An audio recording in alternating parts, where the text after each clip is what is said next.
Good morning to you. Happy Tuesday. I've got a metric ton of news for you today. If you're watching this video on my YouTube channel, after you watch it, I hope you'll check me out over on Rumble. Link will be in the pinned comment down below as well. Obviously, you know where it's at. I stream till 2. Horrible news for Bud Light, as not only did the sales decrease continue its downward trend according to last week's data, but they have now been forced to sell off several other brands in the wake of the Dylan the Brand Destroyer boycott. Now, are the two related? We'll have to be the judge of that, but this headline says Anheuser-Busch now being forced to sell off several beer brands.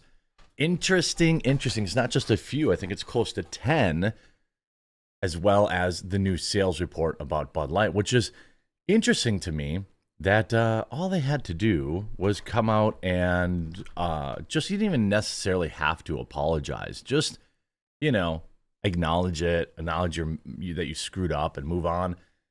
On top of that, Joe Rogan also taking heat for continuing to support Bud Light, which is odd, to be honest with you. I mean, it's a weird hill to die on, but he's chosen it. Quick reminder, as I'm going to remind people all week, the summer bundle sale is going on at Coffee Brand Coffee right now. Nearly 40 to 50% off on our products and some select bundles that we put together, some of our top selling products. We already sold out of one of them, of the creamsicle, strawberries and cream and blackberry cream and ground. We still have the whole bean available. I just put up, I'm going to try to keep fresh ones going up here every day. I just put up our best sellers, which is the strawberries and cream, the Ethiopian, and our dark roast. We have candy and nuts. Our K-Cups are just massively discounted. And like an absolute lunatic, I added our Roaster's Choice to this month's sale. 40% off your first month on our premium monthly coffee club, which is coffees from all around the world. From every month, it's a different coffee, and it's super, super small batch. If you're a coffee head, you would absolutely love our Roaster's Choice program. Promo code ROASTERS40 is the only way you're going to get the discount. You can see 205-star reviews. This is the premium stuff. This is the stuff you bust out for that special cup of coffee. It changes every single month. You can read all of the reviews down below. So if you love coffee and you love a little bit of different, you have El Salvador pistachio last month. We've had so many delicious options from all around the world. Brunei, all sorts of stuff like that. Honduran. You can go through here. Roasters 40. I know once you try any of our products, you're going to love them, and you want to act fast because we've already sold out of one of the bundles, and I only have a limited number of spots in my Roaster's Choice program. Anheuser-Busch now being forced to sell off several beer brands. By the way, Coffee Brand Coffee loves our customers. We don't care how you vote. All we want to do is roast the best possible coffee, tea, and cocoa for you, and candy and nuts also, and just do right by you. And that's our company motto. Anheuser-Busch InBev will be selling 8 craft beers to Tilray brands, according to Monday announcement from the anti-American beer giant. The move will cut AB InBev's craft beer portfolio significantly. Tilray, a Canadian cannabis company, will be purchasing Shock Top, Breckenridge Brewery, Blue Point Brewing, 10 Barrel Brewing Company, Red Hook, Weidmer, Square Mile Cedar Company, Highball Energy, and more. The deal is expected to be finalized in September for $85 million, according to Tilray's filing. In addition to the beer brands, Anheuser-Busch will also be selling off the brand's employees, breweries, and associated brew pubs. In other words, the disaster just got even more disastrous for Bud Light's umbrella company. We've hit a new low, ladies and gentlemen. Ever since Dylan the Brand Destroyer, we've seen Anheuser-Busch and their brands, in particular Bud Light and Budweiser, utterly collapse. And over time, things have only gotten worse. Well, this is another one of those times as AB InBev is actually being forced to sell off their beer brands. I find that hilarious. This is via thedailycaller.com. And the fact that they're selling the brands through cannabis companies is even more hilarious.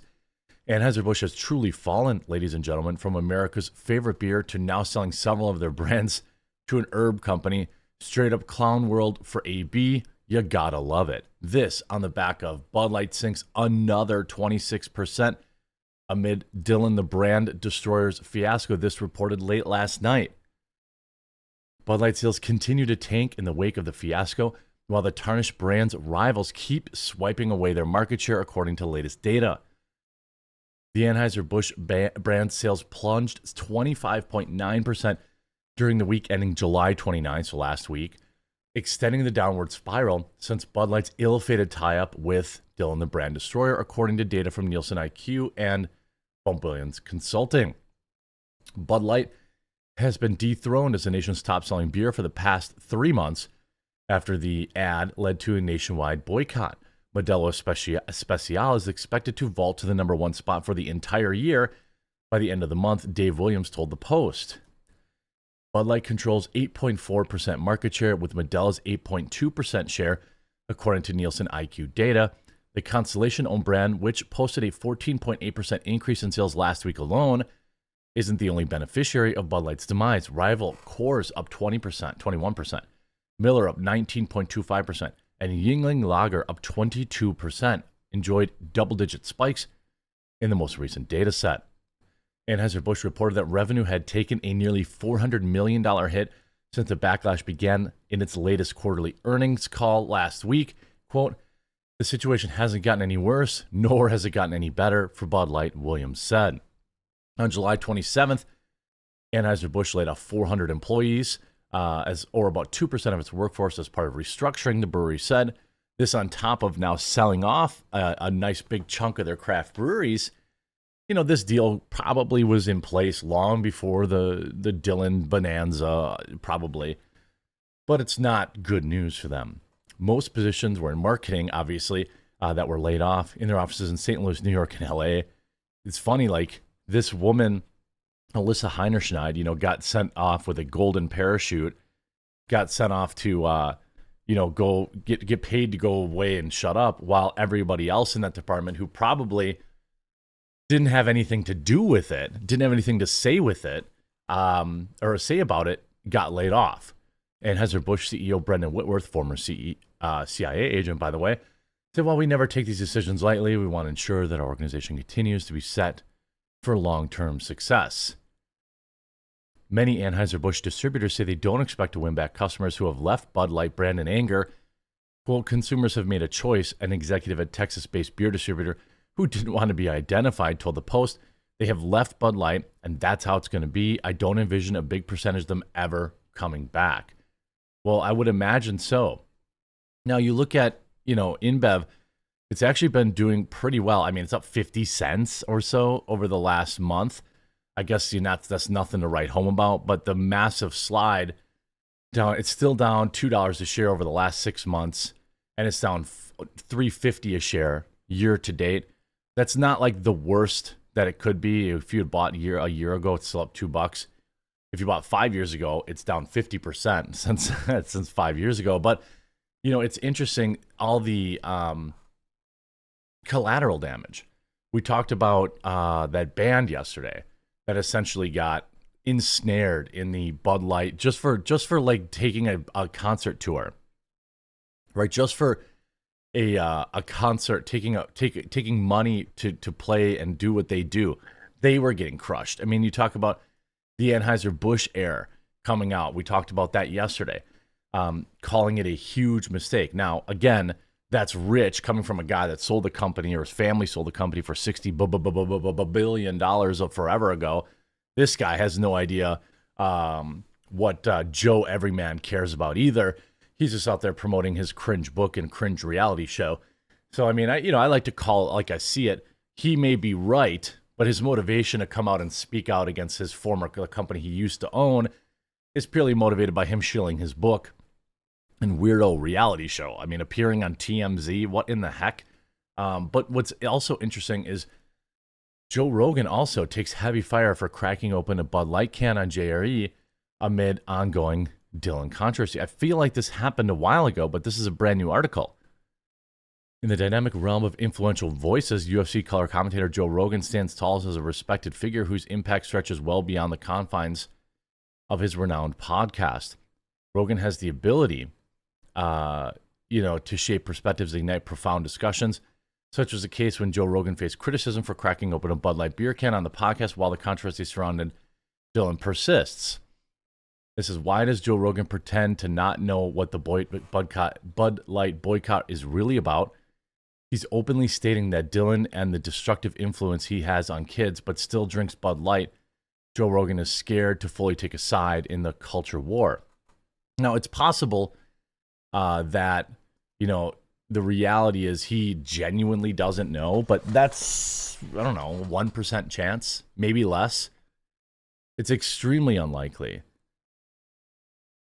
I mean, you see the controversy Bud Light, Kid Rock inspired 4 months ago, is still hurting Bud Light. It's a wild cultural thing, and anybody who touches Bud Light is tainted by it. In a recent episode of the Megyn Kelly Show, the American journalist and writer Andrew Klavan delved into Joe Rogan's show of support for Bud Light and its implications on the ongoing controversy.